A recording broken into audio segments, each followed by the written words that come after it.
Soyez les bienvenus au Club 700. Nous sommes ravis de vous retrouver. Toute l'équipe est vraiment au point aujourd'hui pour vous faire plaisir. Bonjour, pasteur. Bonjour, je suis content d'être là. Hein. Ah bon, très très bien. Je te devance là. C'est parfait. Alors, qu'est-ce que tu as de bon pour nous aujourd'hui comme témoignage? Alors, laisse-moi d'abord saluer nos amis. Oui. Pasteur Raymond Kofi pour vous servir dans votre émission. Aujourd'hui, comme Massi pose la question, c'est l'histoire de Donald qui était drogué depuis l'âge de 10 ans. Étrange.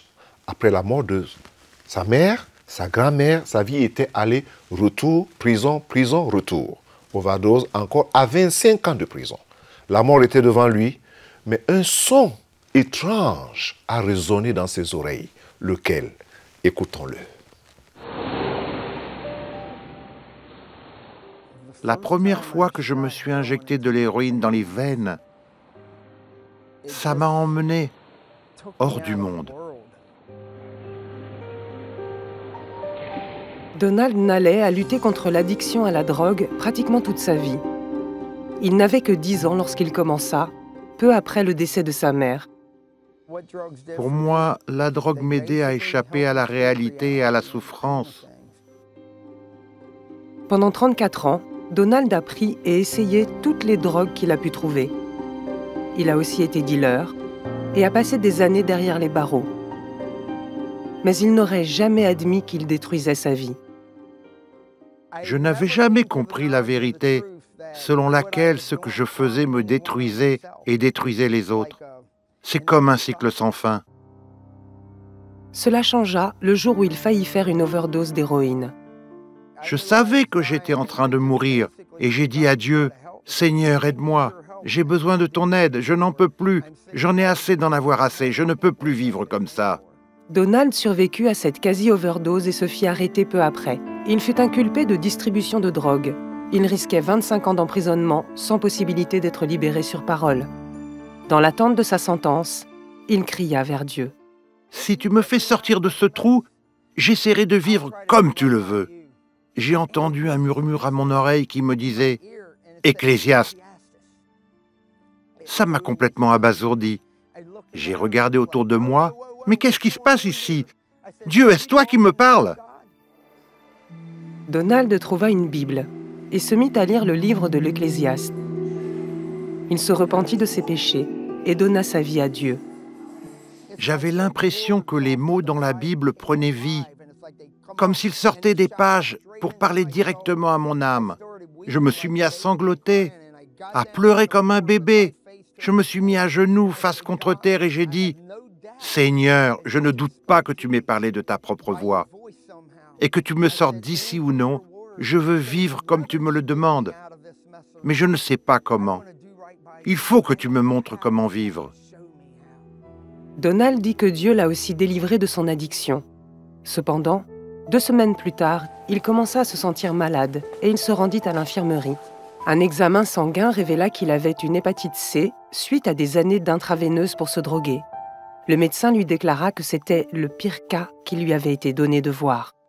Il a dit « Si vous avez beaucoup de chance, vous vivrez encore 6 semaines. » Après que le médecin me dit cela, je lui ai cité la parole de Dieu. J'ai dit « Vous ne savez pas qui est Jésus, n'est-ce pas? Jésus est mon sauveur. Et non seulement il est mon sauveur, mais il est mon rédempteur. Et non seulement il est mon rédempteur, mais il est aussi celui qui me guérit. » Donald dit que le médecin ne lui prescrivit aucun médicament, car il estimait que sa maladie était en phase terminale. Donald fut placé en quarantaine. Comme il était seul dans sa cellule, il se mit à lire des versets sur la guérison, en croyant que Dieu pouvait le guérir. Je répétais ces versets dans ma pensée. Je les récitais à haute voix, et à chaque fois cela me fortifiait. Je crois que c'est cela qui a chassé la maladie de mon corps, parce que celui qui œuvrait en moi était plus fort que la maladie qui me tenait. 6 semaines plus tard, Donald dit qu'il se réveilla un matin avec la sensation d'être différent. À cet instant, j'ai su sans l'ombre d'un doute que j'étais guéri. J'en ai eu la révélation. La puissance de Dieu m'a frappé de manière visible. J'aurais bien voulu pouvoir vous le raconter, mais ça n'a pas été comme ça. Je me suis seulement réveillé un matin et c'était comme si une lumière s'était allumée pour me dire « Tu es guéri, c'est fini ». Donald alla consulter le médecin. Il était tellement convaincu de sa guérison qu'il demanda à passer un nouvel examen. Quand le médecin est revenu avec les résultats, il se grattait la tête comme ceci, en disant « Je ne comprends pas. Le premier rapport disait que votre foie était complètement HS, mais sur les résultats du second examen, on dirait que votre foie est tout neuf. Je ne comprends pas. Vous êtes la personne la plus en forme que j'ai pu examiner depuis longtemps. » Tout ce que j'ai pu répondre a été « Je vous avais dit que Jésus allait me guérir. Je vous l'avais dit. » Peu de temps après, Donald passa devant le juge et toutes les charges, sauf une, furent abandonnées. Il put sortir de prison après seulement 5 mois, sauvé, guéri et délivré. Aujourd'hui, Donald est marié à Kathleen et il voyage dans le monde entier pour partager l'évangile de Jésus-Christ et annoncer que Dieu guérit encore aujourd'hui. Quand Jésus a dit « Tout est accompli », cela voulait dire que tout était accompli. Grâce au miracle que Dieu a accompli dans ma propre vie, nous avons vu Dieu opérer des miracles dans la vie des autres.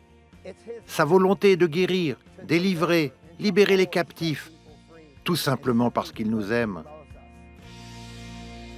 Mes amis, Donald était fini, comme on dit chez nous en Afrique. Et cette voix audible l'a poussé à lire la parole de Dieu. Ce qui est formidable, Massi, c'est les moyens et les voies que Dieu utilise le plus souvent pour nous coincer. Vraiment nous coincer. Oui. Lorsque Dieu appelle quelqu'un, il va utiliser les moyens souvent très forts. Quand on est sourd d'oreille. Voilà, quand on est sourd d'oreille, comme tu dis. Parce qu'arrivé au niveau où il était, il n'y avait que Dieu pour le faire. Oui, et le faire directement. Voilà, et le faire directement. Parce que là, les médecins disaient, il n'y a pas de solution. Non, et puis, sa vie même misérable, la prison, et en plus, une maladie incurable. Incurable. Pour l'homme, pas pour Dieu. C'est pour ça que je dis, de toutes les façons, Dieu trouve toujours les moyens de nous faire entendre ce qu'il veut que nous entendons. Et c'est ce qu'il a fait pour Donald. Et ce qui me plaît, c'est qu'il a proclamé la parole. C'est ça le miracle, proclamer la parole.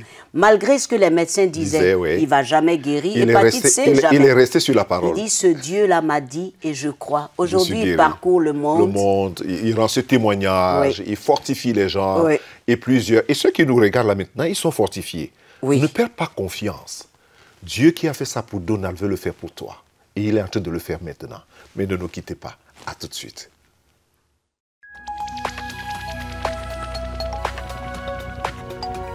Si vous avez des questions spirituelles, des besoins de prière ou même si vous avez besoin de conseils, n'hésitez pas à nous contacter aujourd'hui à cette adresse ou au numéro suivant.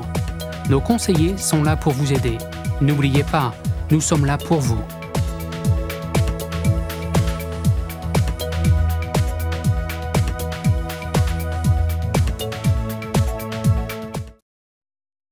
Bonjour, je suis Massi Domingo. En tant qu'animatrice du Club 700, j'ai eu le privilège de voyager partout dans le monde et de voir tout ce que nous avons pu faire grâce à CBN et aux amis du Club 700. En Afrique, CBN et les amis du Club 700 creusent des puits pour l'eau potable un peu partout dans les villages. Aident aussi les veuves et les orphelins. Enseignent aux mères célibataires à cultiver la terre avec des produits vivriers comme Aceta, qui maintenant peut nourrir sainement ses enfants. CBN envoie aussi du matériel d'école et des habits pour enfants. Tout cela pour redonner le sourire aux uns et aux autres qui avaient perdu de l'espoir. Ainsi, nous accomplissons la grande mission du Seigneur, guérir les malades, donner à manger aux pauvres et prêcher la bonne nouvelle de l'Évangile à travers le monde. Voilà ce que nous avons pu faire vraiment grâce à tous les amis du Club 700 à travers le monde.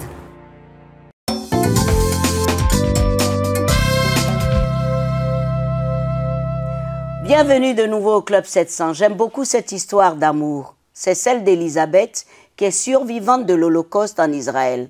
Même si elle avait tout perdu, elle n'a jamais manqué de l'amour divin pour tous ses besoins. Et cela au quotidien. Regardez. Elisabeth Tishman est l'une des 200 000 survivants de l'Holocauste vivant en Israël. Elle n'avait que 11 ans lorsque les horreurs de l'Holocauste commencèrent dans sa Russie natale. Les nazis envoyèrent ses voisins dans des ghettos Pour éviter de se faire capturer, sa famille se réfugia dans la cave d'un ami. Dans ces ténèbres, elle fut témoin de tragédies terribles. Il y avait un petit enfant avec sa mère. L'enfant ne cessait pas de pleurer. Sa mère l'étouffa de ses propres mains pour nous éviter à tous d'être pris et exécutés. Ils finirent par devoir abandonner leur cachette et furent forcés de vivre dans le ghetto. Savez-vous ce que c'est que de dormir dans de la paille lorsqu'il pleut et que vous n'avez pas de couverture? Ou quand un officier nazi vient vous réveiller la nuit pour fouiller votre maison? C'est un cauchemar. Après 3 années épouvantables, la nouvelle de la fin de la guerre leur parvint finalement. Les gens couraient dans les rues en criant « Nous sommes libres !» Nous pleurions, nous rions, nous nous embrassions tous. C'était extraordinaire. Aujourd'hui, comme beaucoup de survivants de l'Holocauste en Israël, Elisabeth vit dans la pauvreté. Quand je suis arrivée ici, je n'avais que des concombres, des tomates, du pain et du beurre. CBN en Israël aide les survivants de l'Holocauste en leur apportant de la nourriture chaque mois. Elisabeth dit qu'elle attend impatiemment chacune de ces visites. J'aime quand ils viennent. J'aime aussi le fait qu'ils croient en Dieu. Si Dieu m'a conduite jusqu'ici et que vous êtes venus me visiter, cela signifie que Dieu ne m'a pas oubliée. Récemment, la gazinière d'Elisabeth avait une fuite. Elle n'avait pas d'argent pour la faire réparer. Elle ne pouvait donc plus cuisiner. Nous l'avons alors emmenée dans un magasin et lui en avons offert une nouvelle. Je veux vous remercier pour votre aide. Que Dieu vous bénisse. Qu'il vous donne la santé et le bonheur. C'est extraordinaire ce que, au moins, Elisabeth a comme joie au quotidien. C'est le même élan. Et quand on a tout perdu comme ça, on a besoin de gens autour de soi pour prendre soin de vous, pour la nourriture, pour l'électroménager et plein de choses. Mais ce qui est touchant aussi, Massi, c'est la parole de Dieu qui s'accomplit ici. Parce que le Seigneur nous dit que la vraie religion, c'est quoi? C'est prendre soin des veuves, des orphelins, des pauvres, des nécessiteux. C'est ça la vraie religion. Et surtout, Dieu veut qu'on bénisse Israël. Et puis, pas seulement bénir Israël, mais quand on vient en aide à une survivante comme celle-là, qui a vu des choses que nous autres aujourd'hui, on ne peut même pas imaginer. C'est touchant. C'est touchant. Mais c'est l'accomplissement de la parole de Dieu. Et c'est aussi un appel que nous lançons à tous ceux-là qui regardent, qui ont vu ce témoignage, cette aide. D'aider. Venez aider. Mettez-vous avec nous pour aider les orphelins, les nécessiteux. Mettez-vous avec nous. Oui, mettez-vous Soyons avec nous. ensemble pour aider parfaitement. C'est un appel qu'on ne cessera vraiment de lancer à tous ceux-là qui regardent le Club 700, qui sont les amis du Club 700 et qui aiment vraiment le Club 700. Et qui veulent être partenaires. Oui. Voilà. La porte est ouverte. La porte est ouverte, toujours. Maintenant, allons voir ce qui est arrivé à Andrew, qui a été transporté en urgence à l'hôpital pour être opéré. C'était très grave. Les médecins ne voyaient que sa mort. Mais les parents, les amis, faisaient monter des prières vers le Très-Haut. Et ça a porté. Regardez. En novembre 2011, Nathan et Amy Gilbert, avec leurs 2 filles et leur fils Andrew, se rendirent à Orlando, en Floride, pour leur voyage annuel à Disney World. Après une semaine, Andrew, qui avait 2 ans à l'époque, se plaignit de maux à l'estomac. Je l'ai porté dans les toilettes et il s'est effondré sur mon épaule. J'ai tout de suite senti qu'il était en nage. Le temps que Nathan, qui est un médecin urgentiste, rentre avec Andrew dans sa chambre d'hôtel, ses yeux étaient révulsés, il avait perdu connaissance et ses lèvres étaient pâles. Il fut immédiatement emmené à l'hôpital des enfants Arnold Palmer. Il était allongé, en train de gémir. Son pouls ne faisait qu'accélérer, tandis qu'il répondait de moins en moins. Cette nuit passée aux soins intensifs a été la pire de toute ma vie. Les médecins le soumirent à une série d'examens, un scanner, une échographie et une IRM. Ils découvrirent qu'Andrew souffrait d'une torsion de l'estomac. Dans son cas, tout était à la bonne place, selon les médecins. Mais c'étaient les ligaments qui retenaient la partie inférieure gauche qui s'était relâchée. Cela avait causé une torsion de l'estomac sur lui-même. C'était comme une crise cardiaque. Cette partie n'était plus irriguée et si le sang ne revenait pas, cette zone serait détruite. Andrew fut emmené d'urgence au bloc opératoire et subit une seconde intervention qui dura 8 heures. Cette nuit-là, son rythme cardiaque explosa. Le lendemain matin, il était en choc septique. Il fut placé sous respirateur et sonde d'alimentation. Il perdit un bon tiers de son intestin grêle, ainsi que près de la moitié de son gros intestin. Quand le chirurgien est sorti de la salle d'opération, il nous a dit ceci. Nous allons devoir suivre l'état de votre enfant minute par minute. Il n'a pas dit heure par heure ou jour par jour. Il a dit minute par minute. Et je voyais dans ses yeux que mon enfant pouvait mourir. Pendant 6 semaines, Andrew lutta pour sa survie dans cet hôpital de Floride contre des infections dangereuses et les risques encourus suite à sa longue médication. Dans la crainte de perdre leur fils, ses parents se tournèrent vers Dieu. Sachant que nous allions rester longtemps, je me suis rendue au magasin de l'hôpital et j'ai acheté des magazines que j'ai remontés dans la chambre. C'était la première fois que j'entendais Dieu me parler. Il m'a dit « Ne lis pas des magazines, ne regarde pas la télé, n'allume pas ton ordinateur. Ça se passe entre toi et moi. Ça va être une lutte.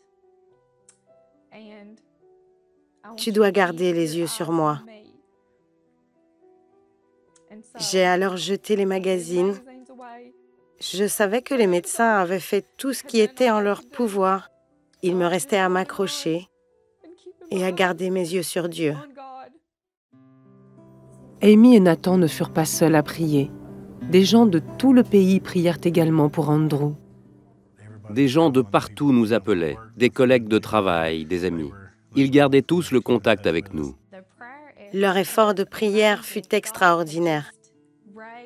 Dieu avait partout levé des guerriers de la prière. Enfin, après 46 jours, Andrew put rentrer à Knoxville dans le Tennessee. Il lui restait une dernière opération à subir. 10 jours plus tard, il put rentrer chez lui. Son état continua de s'améliorer rapidement. Sa famille attribue ses résultats à la puissance de la prière. Le Seigneur s'est montré véritable. Il s'est montré vivant comme jamais dans ma vie avant cet épisode. J'ai pu expérimenter que c'est vraiment lui qui guérit. Aujourd'hui, Andrew ne souffre d'aucune complication médicale. Il a 6 ans et il est en pleine forme. Ses parents disent qu'ils sont reconnaissants pour la force que Dieu a donnée à toute la famille pour surmonter cette épreuve. C'est extraordinaire de le voir jouer au ballon et vivre. On en tire une telle joie. Vous ne penseriez pas qu'il a eu quoi que ce soit. Andrew est un témoignage de la bonté de Dieu. Je suis tellement reconnaissante. Quand vous n'avez personne vers qui vous tourner, vous savez, les médecins sont limités. Tournez-vous vers Dieu et il s'en montrera digne. Il vous montrera chaque fois qu'il est digne de votre confiance. Voici ce que le docteur Caroline Leaf dit. La théorie derrière l'existence d'un réseau dynamique de l'information liant l'esprit et le corps est provocatrice et révolutionnaire. Étonnant, n'est-ce pas? Pour la plupart des personnes, c'est-à-dire que le fait que la vie et les pensées, les attitudes, les habitudes, les émotions sont en grande partie responsables de la santé mentale et physique, c'est vérifié, à vérifier. Elle ajoute ceci. Si vous doutez de ce fait, regardez juste tout autour de vous. Combien de personnes semblent être en excellente santé, mais après être passées par un événement stressant, par exemple la mort d'un être aimé, un divorce amer, une perte de l'emploi, ont été soudainement diagnostiqués avec des problèmes cardiaques ou des problèmes respiratoires, l'hypertension ou bien une gamme d'autres maux. Mais vous savez, vous n'êtes jamais senti vraiment malade à la suite d'un temps difficile ou bien d'un temps de traumatisme dans votre vie. Vous pouvez peut-être ne pas le savoir ou établir le lien ou le rapport entre les deux. Il est normal d'avoir du stress dans votre vie. Cependant, notre corps, le vôtre et le mien, n'est pas naturellement conçu pour faire face à une avalanche de problèmes. Pourquoi? Parce que la parole de Dieu dit ceci. L'Éternel est près de ceux qui ont le cœur brisé et il sauve ceux dont l'esprit est dans l'abattement. C'est dans le psaume 34. Mais je voudrais répéter quelque chose. Naturellement, notre corps n'est pas conçu pour faire face à une avalanche de problèmes. Chaque jour, une masse de problèmes. un amas de problèmes. Les gens sont confrontés à cela chaque jour. Je voudrais t'inviter à prier. Je ne sais pas par quoi tu passes. Je ne sais pas ce que tu portes dans ton cœur. Je ne sais pas ce que tu portes dans tes pensées. Mais parce que je connais quelqu'un qui répond aux prières et qui soulage, et qui sauve, et qui guérit, et qui restaure. Alors prie avec moi maintenant. Seigneur Jésus, je crois que tu es le Fils de Dieu. Et je crois que tu es le Sauveur du monde. Je t'ouvre la porte de mon cœur maintenant, tout en reconnaissant que je suis pécheur. Et je te demande de me pardonner. Pardonne-moi tous mes péchés, en pensée, en parole et en acte. Je te reçois dans mon cœur comme mon Sauveur et mon Seigneur personnel. Amen et Amen. Je sais que c'est une prière très courte, peut-être aussi même très simple, mais elle est très puissante, aussi longtemps et aussi profond que tu as été sincère avec Dieu. Et je prie que le Seigneur te donne la paix dans ton cœur, qu'il te soulage dans les fardeaux que tu portes, car Dieu est fidèle. Sois béni. Que le Seigneur te bénisse vraiment. Merci. Merci, pasteur. Chers amis, si vous avez fait cette prière avec le pasteur, faites-nous signe. Ne nous quittez pas, à tout de suite.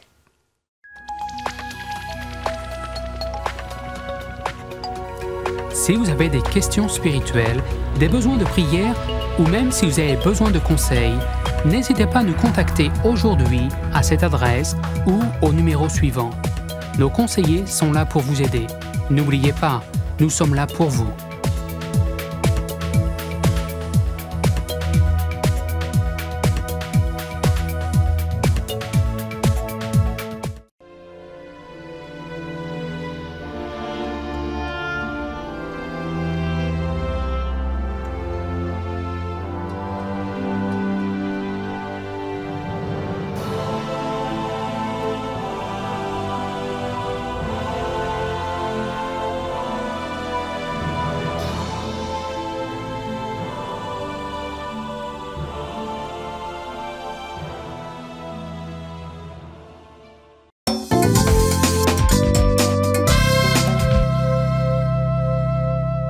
Bienvenue de nouveau au Club 700. Vous êtes prêts pour recevoir les réponses à vos questions avec le cher pasteur. On commence? Ok. Pasteur, il est normal que la femme soit plus âgée que l'homme pour le mariage? Ailleurs, ce n'est pas un problème, mais en Afrique, c'est un peu un problème. Que dites-vous selon le Seigneur? Merci. Je pense que les gens veulent fuir certaines responsabilités. Oui. Mais en fait, nulle part dans les Écritures, on ne trouve pas ce problème où les gens disent pourquoi c'est l'homme qui doit être plus âgé. Et je crois que c'est un problème d'abord de culture. Oui. Et c'est un problème d'environnement aussi. En plus, les gens ont déjà fixé dans leur tête un certain nombre de choses. On se dit, OK, si la femme est plus âgée que l'homme, comme les femmes, excusez le thème. Attention à ce que tu vas dire. Non, excusez le thème. On pense que la femme vieillit plus vite que l'homme. Ah bon?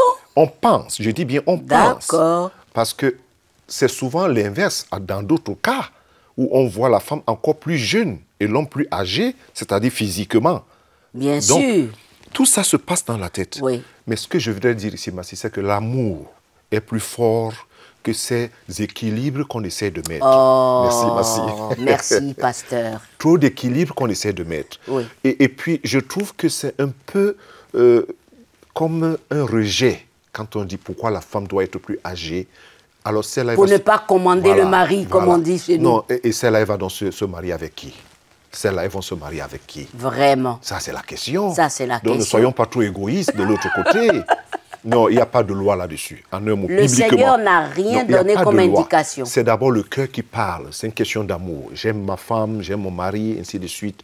Point final. Mais il y a une limite quand même. Il ne faut pas aussi aller chercher sa maman pour en faire sa femme. Désolé. Oh, très bien, pasteur. Alors, je suis une veuve. Je suis seule avec mes enfants. Les médecins viennent de diagnostiquer un cancer. Je n'ai pas les moyens pour me soigner. Je veux que vous priez pour moi, que Dieu me guérisse, que je puisse vivre pour mes enfants. Oui, nous allons prier immédiatement déjà pour non seulement cette veuve, tous ceux-là qui sont là en ce moment, qui sont malades, qui ont des problèmes et qui n'ont pas de moyens limités. Dieu est la réponse. Oui. Seigneur, nous te présentons non seulement cette veuve Seigneur, qui demande la prière, oui, et qui nous a écrit ici en studio. Nous prions que tu interviennes.